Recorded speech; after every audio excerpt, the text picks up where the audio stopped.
The broadcast opened with static. Then the camera focused on a marble-like dais floating above the gleaming white council chamber of the Galactic Accord. Seated were 27 beings of various species, each adorned in ceremonial robes and jewels symbolizing planetary influence and collective wisdom. The chamber's silence buzzed with self-importance. Lights blinked gently from floating data modules and justice orbs, projecting the illusion of fairness. In the center, shackled and still, stood Ilara Brooks, 12 years old, Earth's youngest, diplomatic envoy, chosen not because of lineage, but for her flawless aptitude in xenolinguistics and her disarming, unwavering poise. Her voice had diffused arguments between warring asteroid colonies and soothed solar mining guilds into cooperation. She spoke softly, never once raising her tone, and it was that stillness that unnerved the Council more than any weapon Earth could deploy. She didn't wear armor or defense protocols, just a pale gray robe with the insignia of Earth's diplomatic corps, a patch featuring an olive branch orbiting the Earth with the words Pax Via Veritas. Her small hands clutched a translator module she didn't need. She had memorized all 27 languages represented here. But no knowledge would save her now. The charges read like satire. Willful obstruction of interstellar corporate expansion, unauthorized objection to punitive tax escalations, and most damning, display of unregulated empathy during a classified council dispute. Ilara did not cry. She looked each council member in the eye. When her final words came, they weren't bitter. They weren't pleas. She only said, "If peace is weakness, then I am proud to be fragile." A crystalline rod descended from the ceiling. It pulsed once. The chamber dimmed. The sentence was carried out. The image cut to black. On Earth, across every continent, the stream ended with silence. There were no screams, no outcries, only stillness. News anchors froze, unsure how to pivot from a child's death into the weather. The UN meeting halted mid-discussion. In Detroit, a bar shut off its holoscreen. In New York, a man pulled over his cab and wept into the wheel. But in one corner of Earth's defense system, buried beneath a former Cold War listening post in Alaska, something old and dangerous stirred. A single message was dispatched. No grand speeches. No dramatic council debates. A string of numbers, simple, unadorned, and absolute, blinked onto a black screen. EO91986, lock code VHS7, in a satellite relay just outside Earth's exosphere. The old system flared awake. The AI didn't question the command. It simply followed ancient protocol. A file marked "Last Option" unsealed itself and transmitted to one secure destination. A civilian-grade uplink embedded in a solar farm near the Arizona wastelands. There, amid sand and cracked roads, where cacti cast long shadows over bleached bones of past ambitions, the message reached a tiny off-grid cabin. The structure looked abandoned, half sunk into the ground, patched with junkyard steel and wood pulled from a forgotten era. A rusting satellite dish pointed defiantly toward the stars, wrapped in chicken wire and hope. Inside the cabin was a shrine to a time long past. Posters of action heroes, Stallone, Schwarzenegger, Norris, lined the walls. A pile of VHS tapes sat next to an ancient tube TV. A battered recliner, duct-taped and sacred, faced it like a throne. A coffee pot hissed weakly beside a half-empty tin of Folgers. Colonel Hank Savage, United States Army retired, rubbed his temples with calloused fingers. His beard was more silver than rust now, and he hadn't seen a clean razor since the Bush administration. Either of them. He wore camo pants, a Guns N' Roses tank top, and combat boots that had outlived 3 wars and 1 marriage. A scar across his jaw caught the dim sunlight slipping through torn blinds. He'd just finished his annual Predator marathon when the emergency beacon chirped from beneath the floorboards. He moved slowly, not with hesitation, but with the weight of remembering. Each footstep kicked up the dust of 30 years. He reached under the floor and pulled out a metal case, marked only with a symbol, a coiled serpent around a lightning bolt. Inside, nestled in foam, sat a small transmitter. Its screen lit up with 2 words, "Activate No." He sighed once. "Damn it, Ilara," he muttered. On the moon's far side, an AI coprocessor flickered to life. It scanned Earth's news feeds, decoded alien social media, and traced the broadcast feed. Then it paused. Its voice, once reserved for nuclear contingencies, now cracked through the silence of a satellite command pod. "Colonel Hank Savage, authorization. Confirmed. Mission. Operation Last VHS Warrior is now active." A group of engineers at a civilian observatory spotted the activation signature, but dismissed it as a solar glitch. One of them half-joked, "Someone just woke up the apocalypse." In the Galactic Council's fortress station, dignitaries celebrated. Their smugness was palpable.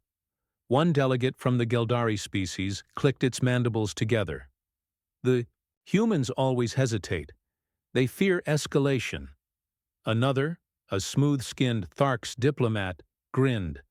"They send children to negotiate. What's left now, pets?" Laughter erupted.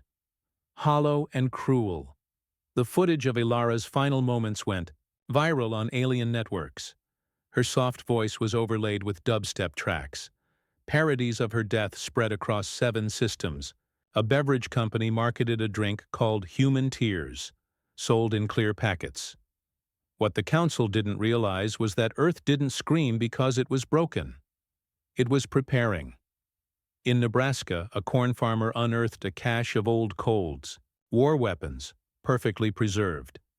In orbit, 3 decommissioned satellites changed trajectory. Officially, they hadn't worked in 20 years. Unofficially, they were part of an off-the-books program codenamed Regret Insurance. Colonel Hank Savage sat on the porch of his desert bunker. He loaded a cigar, clicked a Zippo with a worn eagle crest, and took a long drag. He stared at the sky. Somewhere up there, 27 galactic dignitaries had signed a child's death warrant. He remembered Ilara's laugh when she beat him at chess. She was the only one who could. She'd called him Grumpy Gandalf, and he'd let it stick. She had a mind like a blade and a heart too pure for politics. They hadn't just killed a child. They had killed his goddaughter. And more importantly, they'd assumed Earth had run out of monsters. He stood, stretched his back until it popped like old floorboards, and opened a locker embedded in the cabin wall. Inside was a weapon that hadn't been fired since Reagan. Beside it, a dog-eared VHS tape labeled Rocky IV, Final Lesson. He kissed it once before sliding it into a custom-wired feed module. The screen inside his war room flickered to life. The AI spoke again. "Awaiting orders, Colonel." He didn't smile, but something behind his eyes shifted. A spark, a flicker, from a time when enemies were simpler and courage had a theme song. "We go silent. We go now. And we go loud when it counts." He paused and added, "And someone cue the fucking montage." In the council chamber, amid another round of mockery, the Thark's ambassador received a priority ping. It was strange. Earth's encryption wasn't supposed to reach their system. The message contained only a single sentence: "You woke up the wrong ghost." Moments later, in orbit above Mars, an automated outpost reactivated and pointed its long-dormant artillery, cannons toward the stars. Not in fury, but with precise, surgical intent. Earth had no fleet, no grand armada, but it had Hank, and Hank didn't believe in surrender. Not after what they did to her. He slipped on a vest lined with dog tags and duct tape, grabbed a weathered bandana, and mounted his retrofitted ATV, a monster cobbled from Humvee parts, tank treads, and spite. As dust kicked into the twilight air and the sounds of Eye of the Tiger blared over old speakers, a single idea passed between those who had watched, who had waited, and who now rose. This was no longer about diplomacy. This was vengeance, and vengeance had just laced up its boots. The War Council assembled in low orbit over Jupiter's second moon wasn't built for Earth-style vengeance. It was bureaucratic, procedural, composed of galactic aristocrats in floating robes, warlords with lava for blood, and technocrats whose entire heads were monitors. All eyes turned to the central display, now glowing with red human glyphs flickering across their polished screens like a virus resurrected from a dusty archive. None of them understood what they were looking at. Earth. Script encoded in something archaic, but the tone was clear. Aggressive, defiant, alive. Admiral Threx, of the Silari Empire, a being who boasted 1,000 confirmed planetary subjugations, leaned back in his translucent hover throne. "This isn't a proper war declaration," he said with a huff. "It's a tantrum." The Thanari technocrat beside him, a sentient swarm occupying a suit of glass and mist, pulsed with cautious agreement. Earth hasn't fielded military assets of significance in over a century. They demilitarized after the Mars Accord. What is this? Hank entity? No one answered. Because no one knew. Earth had erased most of its military data from Open Galactic. Records after a long-forgotten war left half of Neptune's moons unsuitable for existence. But that erasure hadn't been just for peace. It was also to hide the worst things they'd built and buried. Now something was waking up. Back on Earth, a nondescript UPS drone coasted through desert wind toward an empty bunker in Death Valley. The package it carried was wrapped in layers of lead mesh and rubber casing. Inside it, a simple cassette tape. A carbon copy, identical to the one Hank had played the night before. The drone dropped it at an unmarked hatch. It was immediately consumed by a mechanized arm. Deep beneath the Earth's crust, a system no longer recognized by any world government began to hum. Walls lit up with green and gold CRT-style UIs. The network identified 6 targets, known council planets, primary supply lines, and 3 outposts responsible for broadcasting the footage of Ilara's execution. The facility was designated as Project Ragnaroka. Its custodian, a semi-sentient AI known only as Grandma, emerged from digital slumber with a polite boot-up chime. She immediately made tea. "Deploying Hank asset," Grandma announced cheerfully into the bunker's PA system. "Running strategic morale conditioning playlist. Default. 1980s American action cinema. Volume 1. Above ground, Hank drove through the Mojave on his battle rig, wind slashing across his face as modified speakers pumped highway to the danger zone into the twilight. His ride drank gasoline like holy water. At his side, a dog, part pit bull, part robot, all attitude, barked in sync with the baseline. The dog was named Moxie. She was the only living thing that outranked him in stubbornness. They didn't have a team. They didn't have permission. What they had was a map of old black sites Hank had once helped bury. Each of them held something the rest of the galaxy thought Earth had discarded. Soldiers too broken to forget, weapons too ugly to be loved, strategies so outdated they'd become genius. His first stop, North Dakota. Buried beneath what used to be a missile silo was an old friend, codename Maglite, real name Curtis McGraw, former Marine, sharpshooter, demolitions enthusiast, diagnosed legally dead in 2074. Hank knew better. The biometric scanner refused to accept Hank's weathered print, so he punched it until the rusted door creaked open. Inside, a man in his 70s bench-pressed what looked like a rusted transmission, while chewing on a Slim Jim. "Damn, Hank," Maglite said without looking up.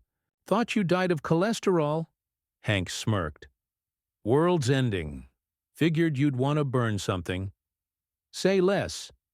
Maglite grabbed a vest covered in outdated patches, USMC, NASA, one that simply read, "I miss napalm," and strapped on a rocket launcher painted with the face of Burt Reynolds.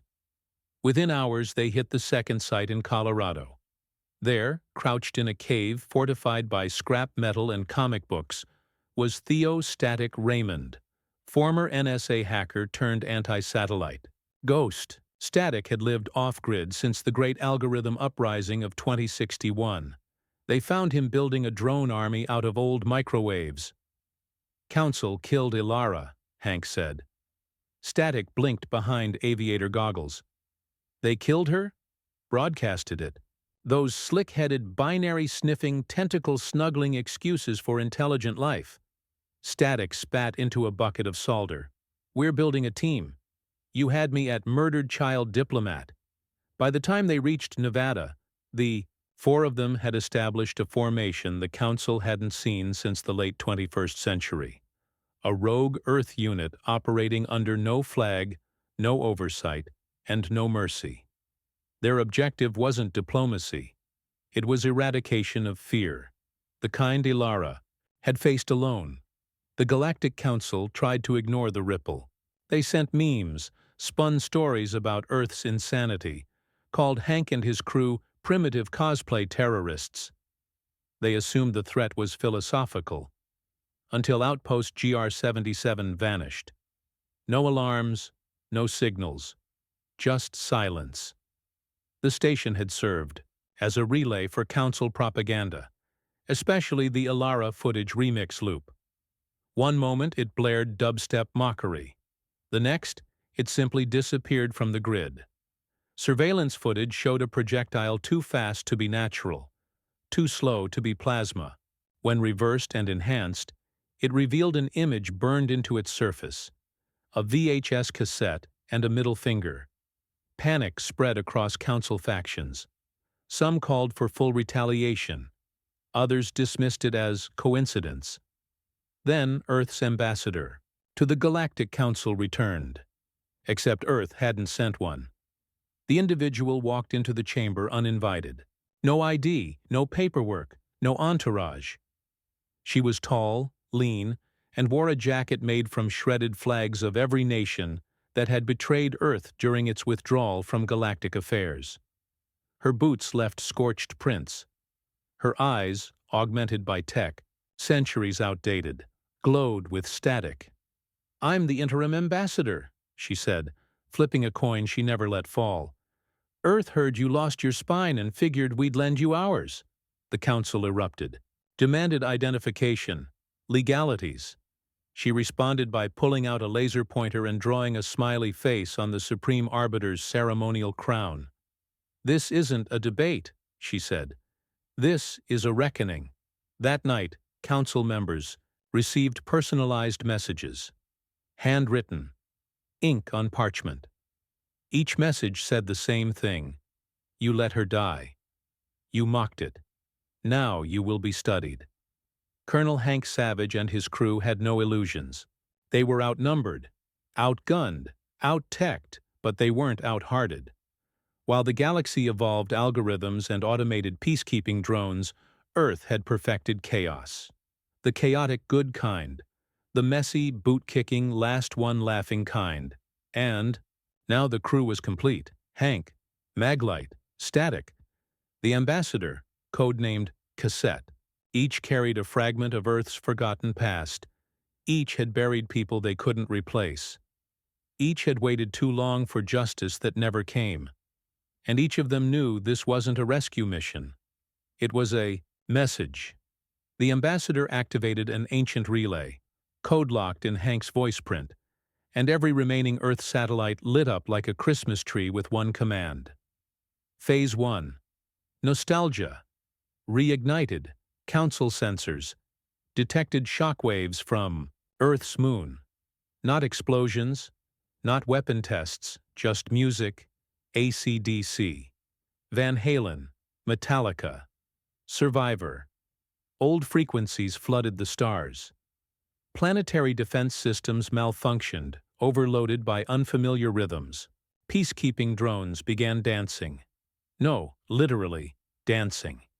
Entire fleets rebooted with messages that read, Insert tape 2 to continue. The galaxy had forgotten how weird Earth was. That was about to change, as the squad gathered on a modified stealth cruiser nicknamed the Rewinder. Static fired up the comms.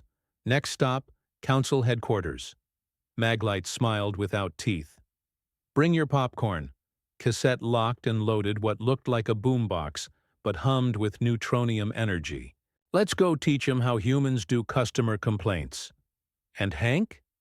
Hank stared at the stars and whispered one name. Not with grief, not with rage, with promise. Ilara, because they hadn't just killed a diplomat. They'd triggered the last war Earth would ever fight, and it would be scored with the sound of vengeance and a guitar solo. They emerged from FTL like a punchline. Too loud, too close, and definitely not invited. The Rewinder blinked into orbit above Ustar Prime, capital of the Galactic Council, right as the Council was broadcasting its weekly morale update, a curated propaganda stream showing humans as confused, sentimental oddities whose greatest achievement was indoor plumbing. The signal cut mid-sentence, replaced by an Earth broadcast no alien system could trace, override, or predict. A human in aviators wearing a tank top reading, "Justice, baby," leaned toward the camera and smiled like a man about to announce, "A demolition. This one's for Ilara." Then came the static. Then came the bass. Across the Council planet, every screen pulsed with raw footage, Ilara's final moments. But it didn't end with her execution. It rewound, froze, highlighted the smug faces of each council member who voted for her death. Then, a countdown. No one knew what it meant. Inside the Rewinder, Hank stood over a console that was half rust, half miracle. His fingers danced across, keys last used during a Cold War simulation drill. Moxie, tail wagging, watched an external feed showing council ships scrambling like ants in a microwave. The others prepped in silence, each movement precise, deliberate. This wasn't just warfare. It was theater. Cassette was first out the hatch, riding a gravity disruptor rigged from motorcycle parts and a toaster. She landed on the council's central plaza mid-speech from the Arbiter, shattering a statue of his own face. The council guards raised plasma lances. She raised a cassette player and hit play. The opening bars of "Welcome to the Jungle" howled. Into the air. Guards hesitated. She didn't. Maglite dropped next, flanked by a swarm of Static's drone pets, miniature airborne chaos machines that beeped in retro startup tones. With a single launch, he vaporized a defense turret and lobbed chewing gum into the smoking wreckage.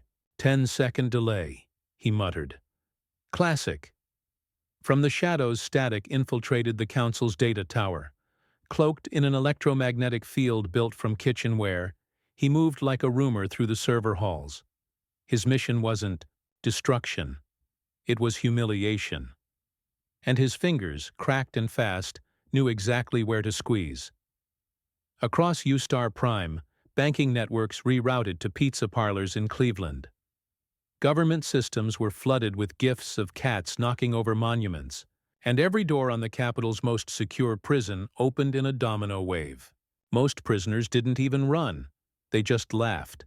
Cassette waded through elite council enforcers, laughing harder than she should have been, as if the fight were just foreplay. One of the guards, a shimmering Scarvian, attempted to negotiate. She zapped his translator and shouted, "Speak American!" Behind her, Hank landed with the quiet crunch of war boots on polished marble. The same boots he'd once worn in a war so dirty even history refused to archive it. He carried no futuristic weapon, just a pump-action shotgun named Betsy, slung with a bandolier of shells labeled in Sharpie. Freedom, more freedom, and oops. He walked straight into the grand hall, doors exploding off their hinges with the subtlety of a sitcom entrance. The Supreme Arbiter, flanked by diplomats now trembling behind holographic podiums, attempted to initiate a speech protocol. Hank shot the terminal. "We tried peace," he said.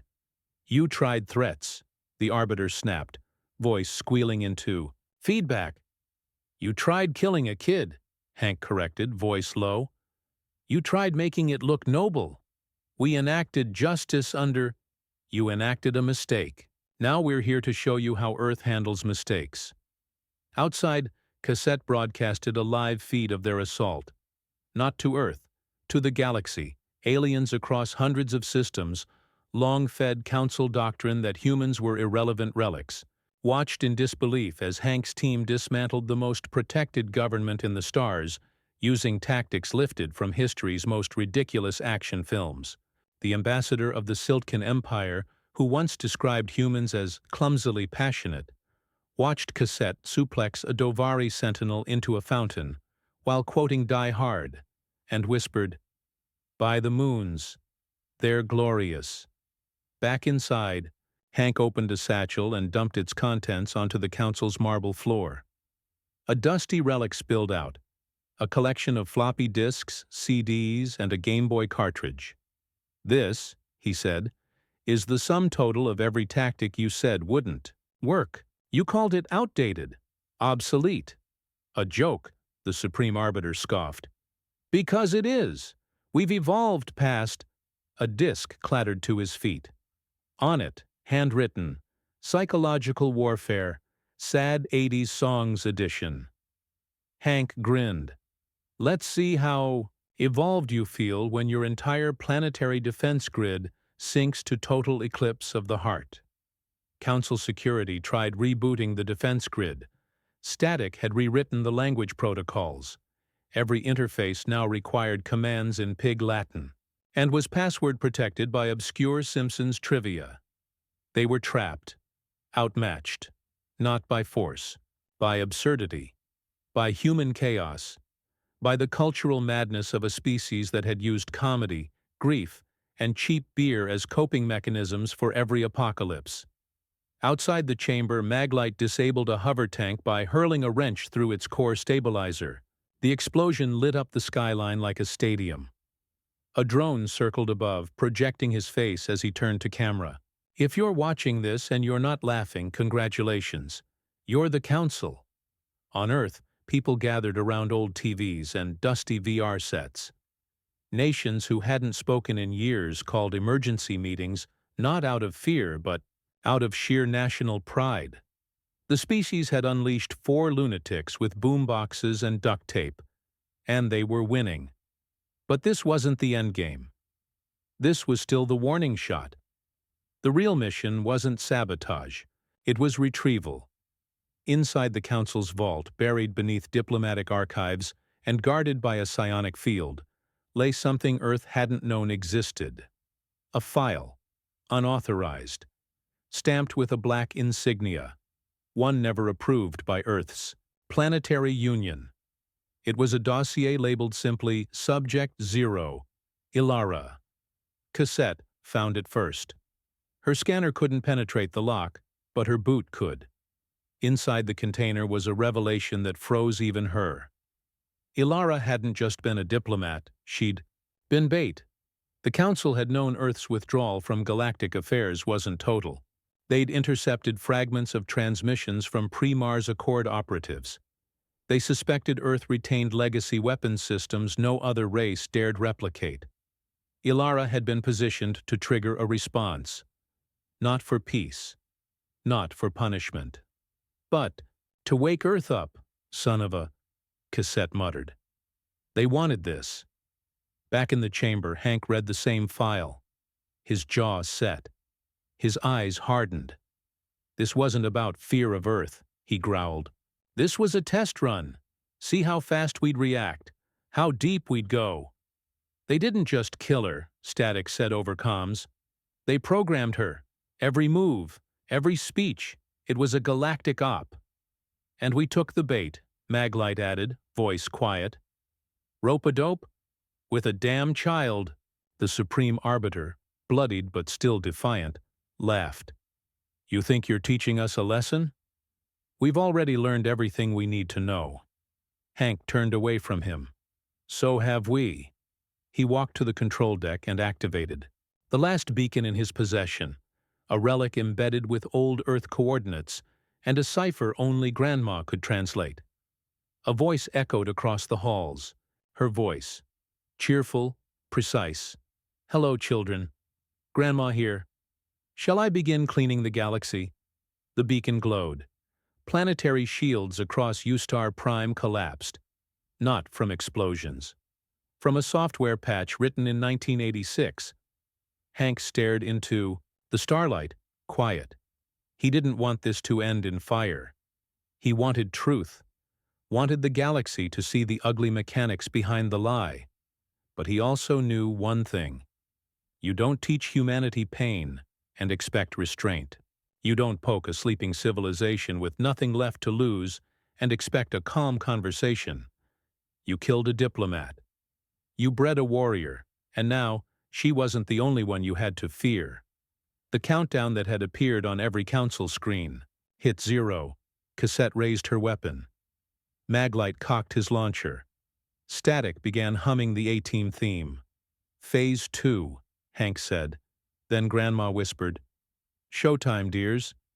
The beacon's pulse hadn't faded before Grandma's program began. Orbiting satellites that once tracked meteor showers and diplomatic visits now spun, inverted, and retargeted the planet's defense matrix. Static's last virus burst from Council systems into the wider galactic net, shattering encryption firewalls like a child punching through wet cardboard. And in orbit, the Rewinder unlatched its final safeguard.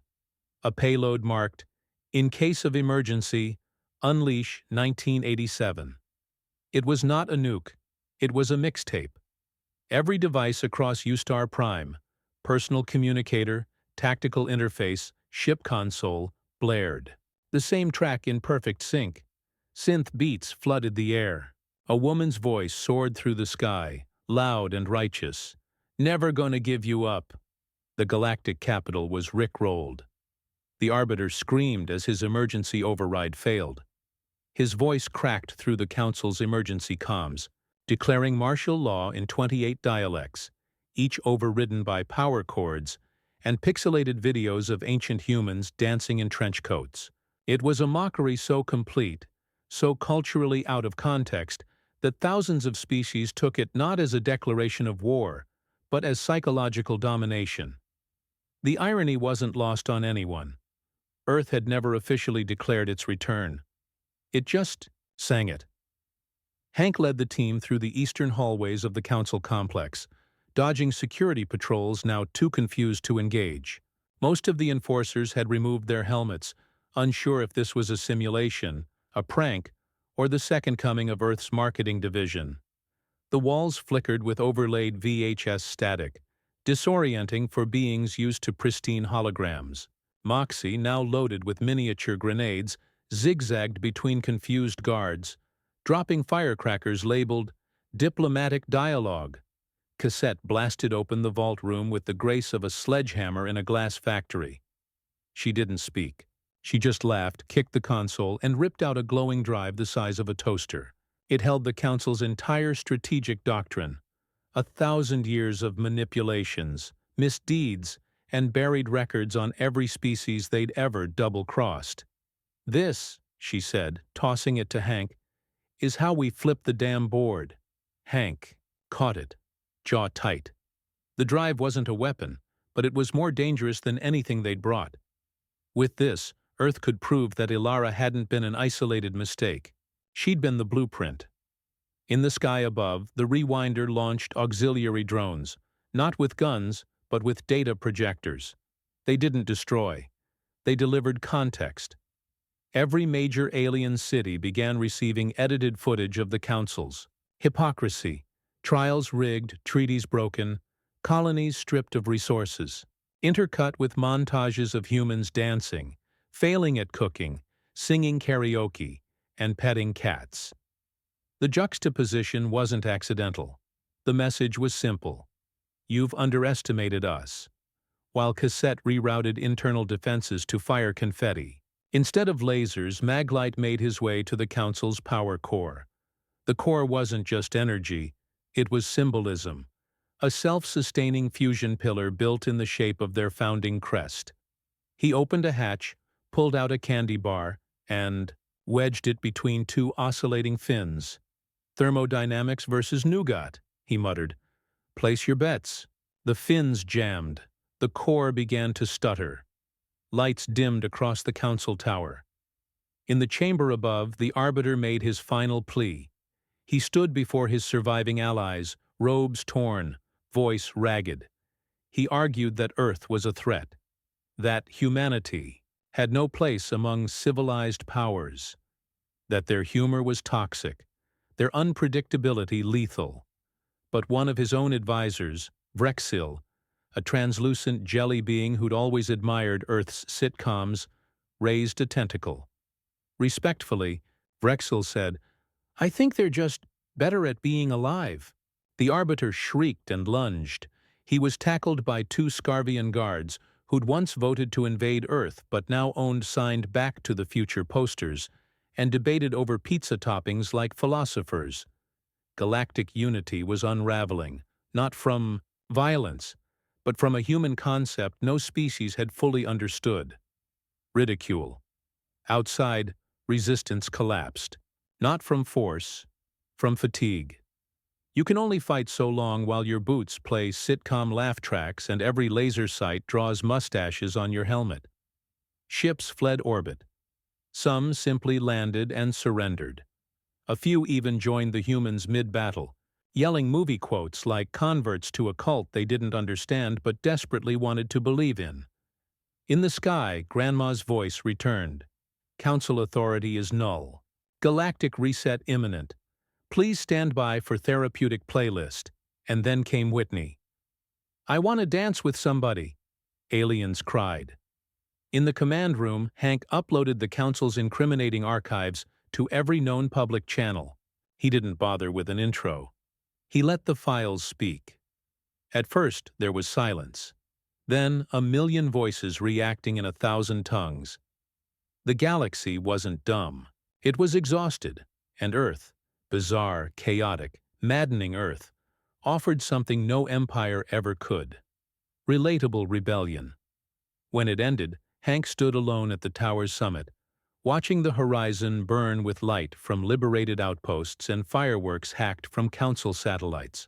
Cassette leaned beside him, arms crossed, face bruised and glowing. "Think they'll change?" she asked. "Doesn't matter," he said. "We did." Maglite arrived, limping but smiling.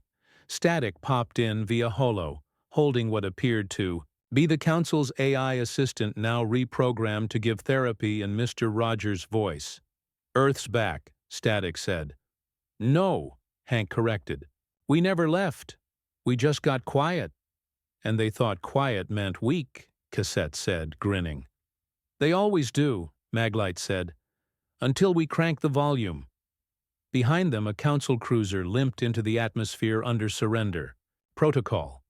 Its captain, a stone-skinned bralock with a penchant for human reality TV, stepped out carrying a boombox and a white flag made from formal Council robes. He offered them up wordlessly. Hank nodded. "Welcome to the after-party." And then, without ceremony, without flair, Grandma shut off. The sky returned to its normal starscape. The Council's buildings stood mostly intact, though tagged in neon. Graffiti of Earth idioms, from "Don't tread on me" to "Party like it's 1999. The Arbiter was gone, the Council broken. But the galaxy wasn't in chaos. It was in recovery. Earth hadn't burned the Empire. It had mocked it out of existence. Weeks later, in a small Earth consulate opened on Ustar Prime's outskirts, Hank sat alone, watching a hologram of Ilara on a loop. She wasn't giving a speech. She was laughing at someone's bad pun. The camera was shaky, the audio terrible. But her smile, genuine, bright, was real. He never said it aloud, but she had known. She'd walked into that room not as a diplomat, but as a fuse.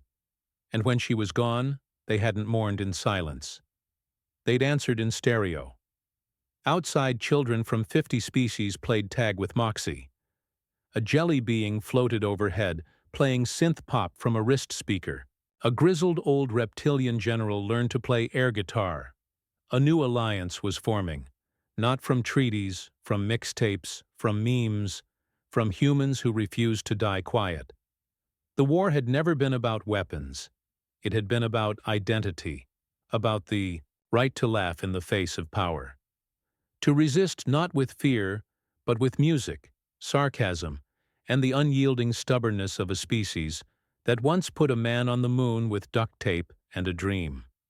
Hank watched the sun set on a world that had learned Earth's truth the hard way. You can kill a human, but you can't kill the punchline, not when we're the ones telling it.